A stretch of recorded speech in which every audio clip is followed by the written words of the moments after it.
What's up, you guys? Sean Ross Sapp, managing editor of Fightful.com, FightfulWrestling.com, and FightfulMMA.com, here to give you an Impact Wrestling spoilers update. Now, if you want all of the spoilers, head over to Fightful.com. You can go to FightfulWrestling.com. We have a results section. They're all right under there, listed according to date. But there are a lot of major happenings coming out of these Impact tapings, some that I will have even more on throughout the week on our website, Fightful.com, throughout podcasts, and my Fightful Wrestling Weekly, which drops on Friday. I always have exclusives in there as well. But these Impact tapings, they're back in the Impact Zone. They are, it seems like they're doing a little bit better in the crowd department. Now, granted, they're not getting paid for tickets, but they're also not paying people for tickets as well.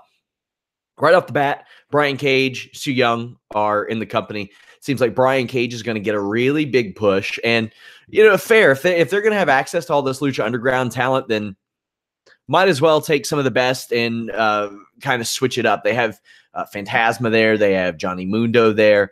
And now they have Brian Cage as well. So a fair name to add to that company. A lot of people said, well, why hasn't WWE taken a look at him? They did before. And obviously his physique changed, and perhaps you can make that of what you want, but I think he's a great signing for Impact. They're getting people who can work now. Before, they were kind of signing people who all did the same thing. Like that was the MO. Like every single time an Impact guy got signed, it was like a cookie cutter. Like they did the same stuff. And when you've got like really good versions of those people, and like Bobby Roode and EC3, who aren't out doing a bunch of flips and stuff, but have all this personality and have the body and have the in-ring and all that stuff, you don't got to sign a lot of the people that they signed. Now, obviously, they've lost both of those. We'll talk about that in a moment. Conan on Twitter says that Barbed Wire Massacre will air on Twitch because Pop TV deemed it too violent. I could see that. I could understand that. They just got HD on DirecTV. That's a big step, too.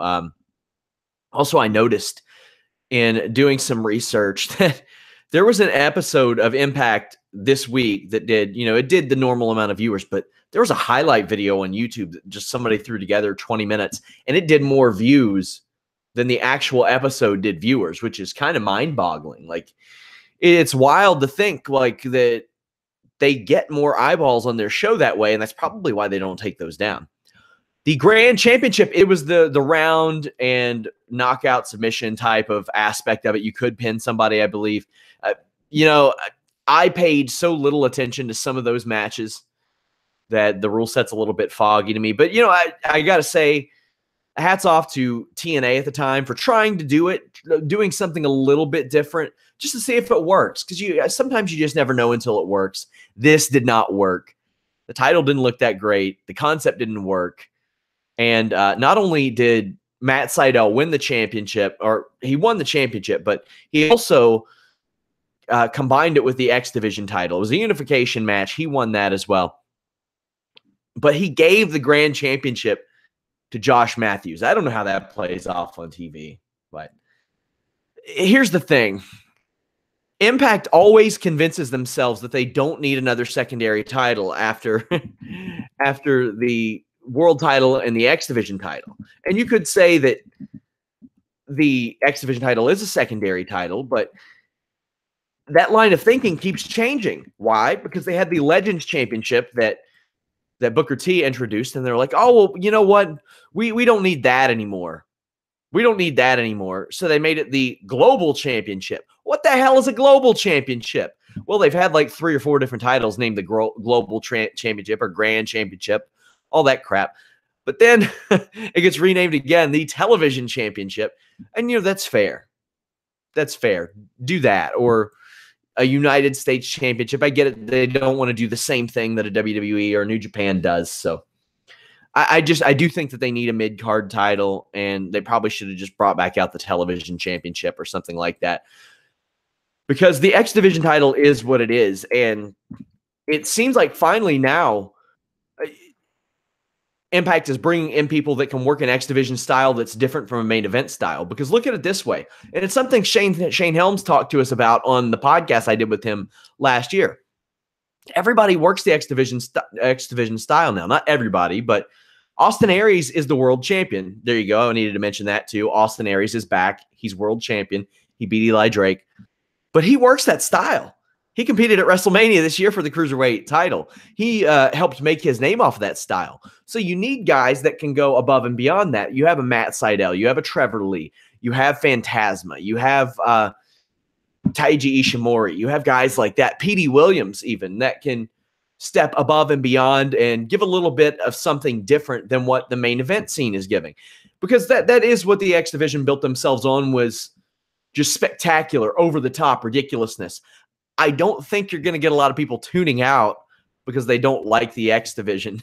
You might get a lot of people tuning out because they don't like something else, but I think if they go in and they learn about what the X Division is, they're pretty much going to understand that anyway. This was to be a news update, by the way, guys. It was to be a little bit of a shorter video, but I wanted to run through these.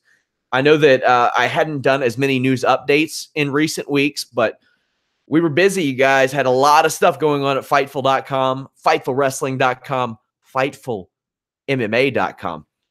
So they brought back Feast or Fired. Now, once upon a time, in the same line of the Muhammad Hassan, Brawl for All, Kentucky Athletic Commission, Gerald Harris, Shane Crutchton, and NWA long forms that I was working on, I wanted to work on a Feast or Fired long form because there was a lot of shadiness that went around in that. Like, they used it as a legitimate way to fire people that didn't know it was coming. And they used it to let somebody go, but that somebody, in my opinion, was the franchise. There were two guys that are the franchise, and they're both gone now. EC3. Now, I did reach out to EC3, and he extended to me that he had no problems with the current regime. None at all. And that is the feeling that I'm getting from virtually everybody backstage.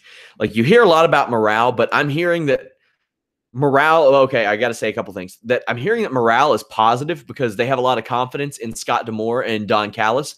But also, I got a quote saying, it's hard to have morale when there are different people here every time. Everybody's optimistic when they first come in.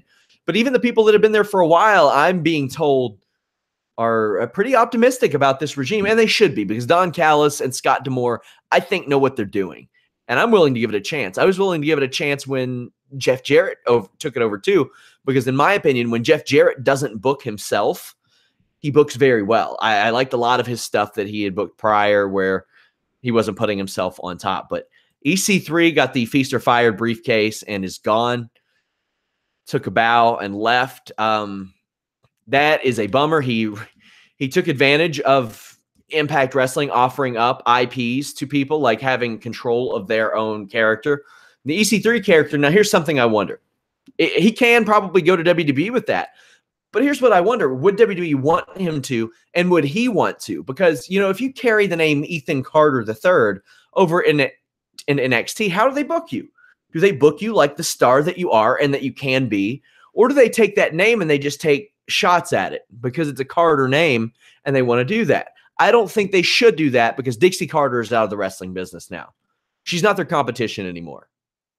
I mean, if he was Ethan Callis III, maybe they could do that to rib Don Callis, but man. Also, Bobby Lashley appears to be gone.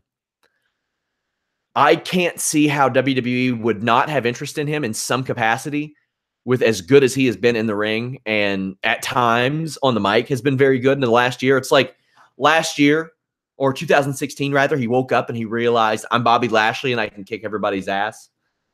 So, and you know, the reports from Squared Circle Sirens last month indicated that Laurel Van Ness could be gone. And if you want me to be honest, I thought those were the three most valuable people they had on their roster. I thought she was the anchor of that Knockouts division, very versatile. I thought that from an in-ring standpoint, Bobby Lashley as a big heavyweight was one of their anchors. And I thought from a personality standpoint, EC3 was. You could argue that Eli Drake is on the personality standpoint, but there you go. Also, Impact announced a pay-per-view, April 22nd, Sunday. It has Alberto El Patron challenging Austin Aries for the world title, Petey Williams versus Matt Sydal for the X Division title. So that's a solid start to that pay-per-view. It's going to be called Redemption.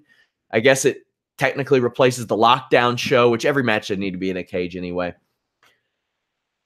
But man, like it's they had to get some stuff done. They're having a lot of personnel changes. I have never, in my years of being a wrestling fan, a wrestling viewer, or covering it, have I ever seen a roster overturn like what Impact has experienced over the last 12 months.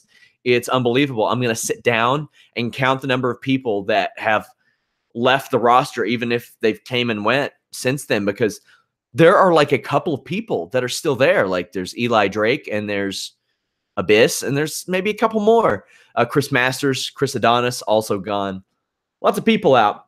Guys, I did an update on Page this weekend. Go check it out. It is also on our audio feed. You can subscribe to us on iTunes, Stitcher, YouTube, Google Play. I think we're on Spotify now. I think Melissa has that up and going. All kinds of good stuff. As always, you can visit us on the forums. I want you guys active in our live discussion Mondays and Tuesdays for SmackDown. I'll be in there. Also, we got them for NXT, Lucha Underground, Impact, UFC right now. If you're watching this live, I got to hop back over there. I'm doing a podcast covering UFC St. Louis tonight. I know this is a little bit long for a news update, but there was a lot of stuff that happened. I will probably just go ahead and throw this up on the podcast feed as well, just so you guys can get it. But guys, thank you guys so much. Visit Fightful.com. Follow us at Fightful Online. Over on our Instagram, at Fightful Online, you can win a free Fightful t-shirt of your choice. Either the basic Fightful tee, which I think is one of the coolest looking shirts in the business, the You Have Opinionated Wrongfully shirt, or the Ya Boy shirt. Till next time, guys, we're out.